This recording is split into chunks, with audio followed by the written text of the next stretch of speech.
You know, it's kind of crazy to me that I've had this channel for well over a decade now, and I've never talked about Critters. I've always wanted to. It's always been like one of those movies that's I would always see on the video store shelf as a kid, and I just never bothered to get it. I don't know why. I don't know, because I was constantly renting movies. I don't know why I never bothered to grab Critters. And the 80s was a weird time. It was like one of those moments in history where anytime something popular came out, there had to be countless ripoffs of it. I mean, you can say the same thing about the 70s. I mean, when Jaws came out, everybody and their mom wanted a killer animal water movie, right? And the same thing could be said about Gremlins. When Gremlins came out, all of a sudden you started seeing tons of little monsters running around during various holidays. And believe it or not, Critters actually doesn't fall into that category, if you believe what the director has to say about it anyway. According to him, the script to Critters got written like a couple of years before Gremlins came out.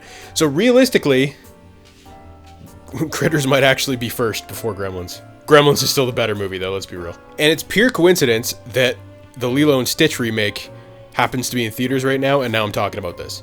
It's purely coincidence, because I had never seen this movie until recently. Because like the opening to this movie, it's just Lilo and Stitch. So essentially what ends up happening is there's like an asteroid planet that is like a prison. Does that sound familiar? And in that prison, there's furry little creatures. Does that sound familiar?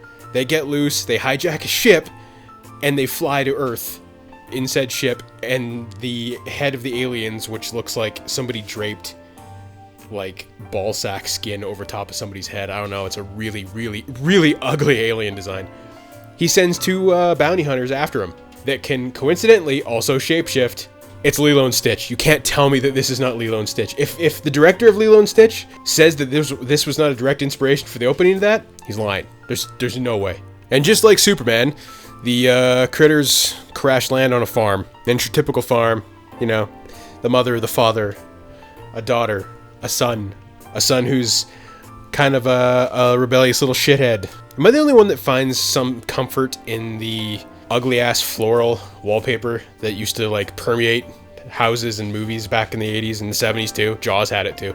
There's just something about it. It reminds me of like an old person's home. It reminds me of like my grandma's first house. It's funny because nowadays if you walk into someone's house and the walls aren't like one color, it's like, you fucking serial killer? Are you gonna skin me? Like, what's going on? And like I said, the two bounty hunters that get sent after the critters, originally they kind of just look like dudes wearing green screen suits. Like, they look like boogers. But they can shapeshift, and the effect is actually pretty cool. It kind of reminds me of the opening title crawl for Return of the Living Dead, when the face starts melting. It's actually a really cool design, but kind of like it melts and then it reverses. It's honestly pretty cool. But the bounty hunter ends up taking the face of what is the most popular song in the country at the time in the movie, which I find fucking hilarious, because later on in the movie, despite walking around wearing this guy's face, nobody in this town recognizes him except for one kid.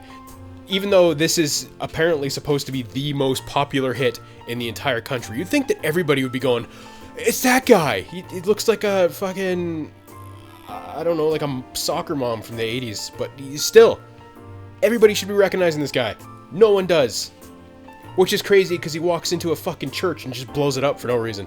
It's one of the funniest scenes in the movie. It makes no sense. They literally just, him and his buddy, who just keeps, I don't know if he's like busted or something, but he keeps changing faces throughout the movie.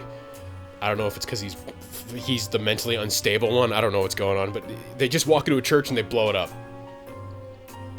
This thing had kind of a star-studded cast for something that, you know, it was in the 80s. I mean, none of these people were big at the time, but they are now. Like Scott Grimes as the main kid, you recognize this dude. You might not know his name, but you recognize this dude. He's in like a bunch of Seth MacFarlane stuff. He's in Ted in the series. He's in the Orville thing or whatever, that Star Trek show that Seth MacFarlane made. Like he's in a lot of stuff. He's a really recognizable face. I think he was in ER at one point. And in here, he's just a shithead little kid that loves blowing stuff up with cherry bombs and shooting people with slingshots.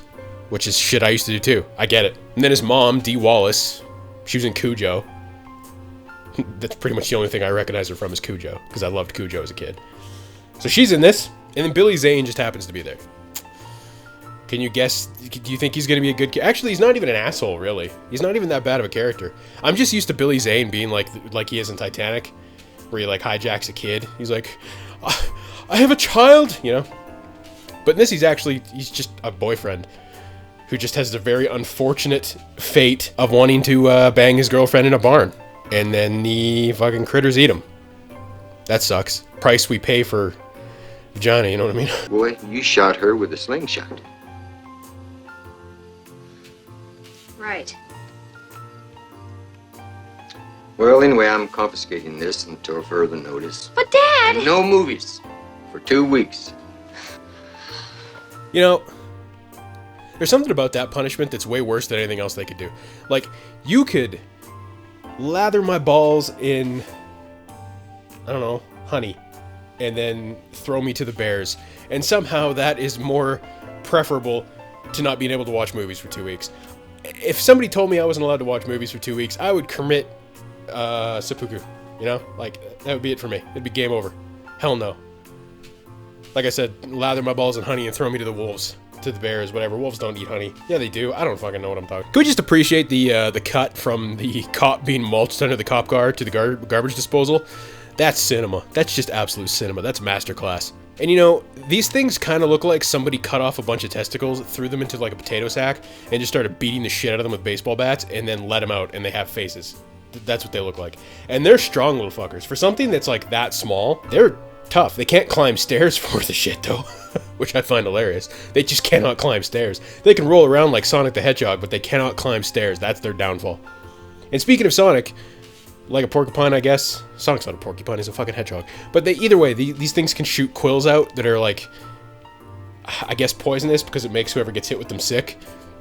Either way, they're evil little shits, man. But you know what this movie likes to do a lot is like edge you. You know what I mean?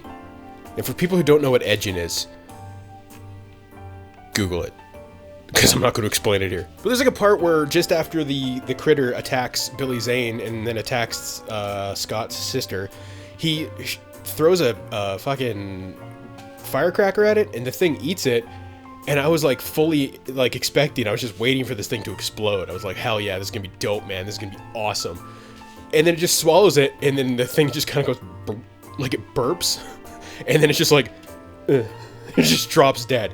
And I was like, oh, well, that kind of sucks. And then later on in the movie, they keep teasing a big one. Like, these things grow when they eat. And they keep teasing, like, this massive critter that's clearly a dude in a suit. It's big. Like, it's a tall motherfucker. And they keep teasing this thing. And I was just sitting there going, oh, yeah, hell yeah. They're going to show it. We're going to get a good shot of this thing. It's going to look awesome. Because I'm a sucker for practical effects. I love monsters made out of costumes and shit. That stuff is just, it's awesome to me. It's tangible.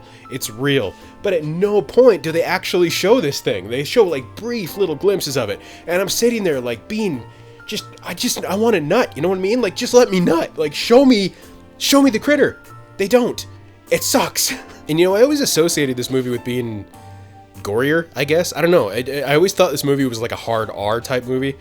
But it's not. Like, there's really not that much in this. Aside from, like, Billy Zane getting a finger bit off. The dad has terrible luck. Isn't that just typical? It's always the men. It's always the men. But the dad gets fucked up, man. He gets, like, bit, like, 10 times. He gets shot with the quills. Dude just has the worst luck. That's what happens. That's what happens. They're like, women and children first, and the men screw us, you know? We just get eaten by the critters, I guess. And really, I just wanted more of the critters. You know what I mean? Like a movie like Gremlins paid off big time. Gremlins had everything you needed. Like, those things, they did not like shy away from showing you those things. They were destroying bars, destroying a theater, all kinds of shit. You maybe see one or two at a time on screen. There's never really an abundance of them, and there's like one scene where it shows them destroying the house, and it's probably one of the best scenes of the movie in my opinion. I love it. I just love stuff like that because it gives you the chance to show off the practical effects. And they don't really do that. And it kind of sucks because I want to see more of these guys.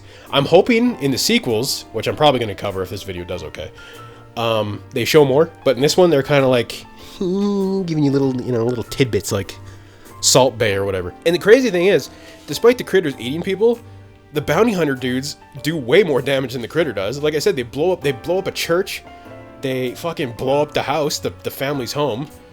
They go into a bowling alley and destroy the bowling alley. Well, parts of the bowling alley anyway. But they do more damage than these critters ever do. It's kind of funny, actually. It reminded me of, like, Godzilla in 1998.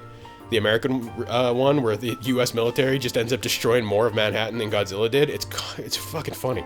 And then in the end is like one final fuck you. It's like a teabag to the family. The critters just blow the house up. Like, straight up just blow the house up. And it's a glorious, real practical explosion. It's beautiful. The family's just been completely decimated, but it's okay because apparently the bounty hunters have a change of heart, and they leave them some piece of tech that allows them to just reverse time, I guess, and just rebuild the whole house. That's Critters. If I had seen this movie as a kid, I probably would have loved it, because I love Gremlins, and I saw Gremlins as a kid. I think I just wanted more out of it. I feel like the sequels are, from what I've heard, they're not very good, but I feel like the sequels are going to be more an effect showcase than this first one was. This first one's like feels lower budget. And you know what's funny is this was the director's directorial debut. Stephen Herrick, this was his first movie. Right after this, he made Bill and Ted's Excellent Adventure. So it's not like he's doing too bad for himself. Okay, never mind I said that. I just briefly looked at Stephen Herrick's IMDb profile, and things did get worse after filming Bill and Ted. So never mind that I said that. But hey, you had one banger and an okay monster movie. So like I said, if you guys like this video, I'll cover the other, what is it, 4? There's 4 more, right? Yeah, there's 4, and then there's the 5th reboot that nobody likes. Isn't there a web series too? I don't remember. I'll cover them if you guys want me to. Yeah, and I never know how to end these things. I'm terrible at it, so I'll see you guys in the next video, I guess.